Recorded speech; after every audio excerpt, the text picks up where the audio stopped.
थर जो आबाद थियणु। थर बाबति जेतिरे क़दुरु तारीख़ी हक़ीक़तूं मिली सघनि थियूं, उन मां पतो पवे थो त अमरकोट ऐं पारकर तमामु झूना वसायल भाङा आहिनि। पारकर वारे भाङे में हिंदुअनि जा जेके तीर्थ आस्थान आहिनि, तिन जो हिंदू धर्मी किताबनि पुराणनि में बि ज़िक्र आहे। इहे आस्थान जैनियुनि जा ठहिरायल आहिनि। पारी नगर जो इतिहास तमामु झूनो आहे ऐं अमरकोट बाबति केतिरनि ई इतिहासनि में आगाटो अहवाल मिले थो। बाक़ी थर जे विच वारो टुकर बि पुराणनि खंडरनि, खूहनि ऐं ॿियनि निशाननि मां सम्झिजे थो त वसंदड़ ऐं आबाद हो। थर में पहिरियां परमार राजपूतनि जी हुकूमत हुई। उन बाद सूमरा राजपूत काबज़ थिया।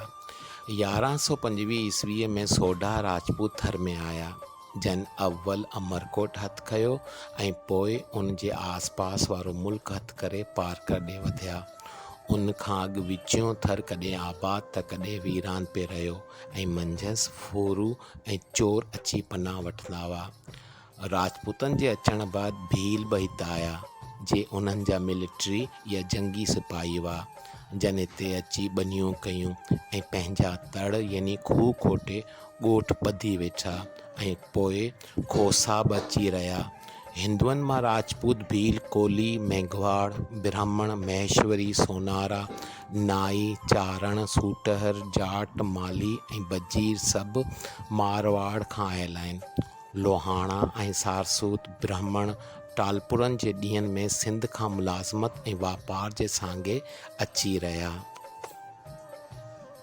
मुसलमान क़ौमूं खोसनि खां सवाइ घणो करे कलोड़नि ऐं मीरनि जी हुकूमत या कुझु वक़्तु अॻु आयल आहिनि ऐं के ज़ातियूं ताज़ो हिंदुअनि मां मुसलमान थियल आहिनि, जहिड़ोकि संगरासी, ॾोहट, भट्टी, केलण, चौहाण, निब्बा, निरा, बजीर वग़ैरह जे असुल राजपूत हुआ। ज़ातियुनि ते अञा इहो हिंदको नालो रखियल आहे। थर जा मौजूदा शहर जहिड़ोकि मिठी, डीपलो, छाछरो, चेलार, इस्लामकोट, कांटियो ऐं गढड़ो वग़ैरह ताज़ा वसायल आहिनि, जन जो बुनियादु 400 सालनि जे अंदरि आहे।